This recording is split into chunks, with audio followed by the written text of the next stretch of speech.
ඇමරිකාවේ හූස්ටන් වල එක්තරා ළමා ඇකඩමියක් අපූරු සංකල්පයක් ක්‍රියාත්මක කරනවා. ඔවුන් මේ දේ කරන්නේ පුංචි දරුවන්ගේ ආකල්ප කොයි වගේද කියලා බලන්න. මේ ඇකඩමිය විසින් දරුවන් කිහිපයක් ළමා උද්‍යානයකට එක්කරගෙන යනවා. දරුවන්ගේ දෙමාපියන්ට කලින් දැනුවත් කරලා තියෙනවා ඩොලර් 1ක මුදලක් දරුවන්ට ලබා දෙන්න කියලා. ඒ නිසා හැම දරුවෙක් ළඟම මුදල් තිබුණා. ළමා උද්‍යානයේ කාලය ගත කරන අතර හැම දරුවෙක්ම අයිස්ක්‍රීම් විකුණන රථයක් ළඟට දුවගෙන ගියේ නිරායාසයෙන්ම. දරුවන් ළඟ මුදල් තියෙනවා වගේම දරුවන්ට ආශාවක් ඇති වුණා අයිස්ක්‍රීම් කන්න. දැන් තමයි මේ ඇකඩමියට අවශ්‍ය කාරණය සිදුවෙන්නේ. මේ අයිස්ක්‍රීම් රථය ගාවම මුදල් අවශ්‍ය බවට පුවරුවක් සහිතව පුද්ගලයෙක් මුදල් අයද සිටිනවා. දෙමව්පියනුත් දරුවන් එක්ක ඉන්නවා. ගුරුවරුත් ඉන්නවා. හැම කෙනෙක්ගේම අවධානය තිබුණේ මේ දරුවන් කරන්නේ මොකක්ද කියන එක ගැන. අයිස්ක්‍රීම් කන්න ආසාවෙන් දුවගෙන ගිය පුංචි දරුවෝ අයිස්ක්‍රීම් රථය ළඟ නවතිනවා. අයිස්ක්‍රීම් ගන්නවද? සල්ලි පාරායිනේ ඉන්න පුද්ගලයාට දෙනවද?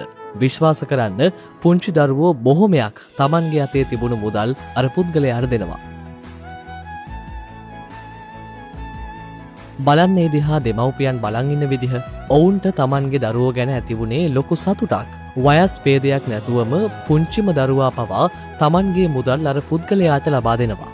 ඒ විදිහට යහපත් ක්‍රියාවක් කරලා ආපහු දුවගෙන ආපු දරුවන් ආදරයෙන් වැළඳ ගන්නත් දෙමව්පියන් අමතක කළේ නැහැ.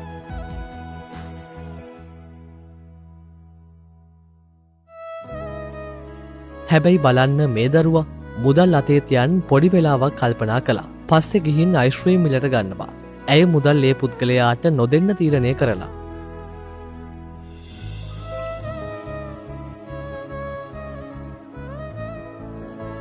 ඔව්, ඇය හිතනවා හැමෝම මුදල් දුන්න නිසා මේ පුද්ගලයාට අයිස්ක්‍රීම් එකක් අරන් දෙන්න.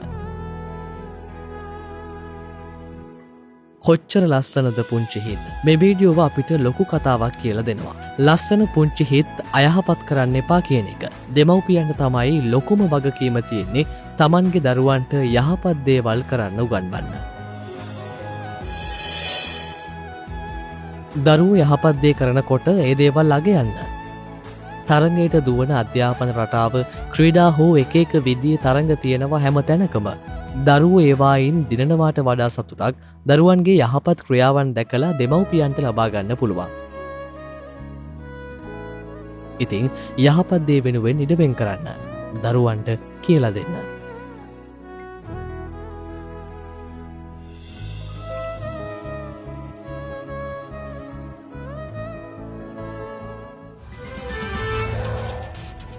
මෙවැනි වැදගත් පුවත් නැරඹීම සඳහා ශ්‍රද්ධා TV News Facebook පිටුවට ලයික් කරන්න.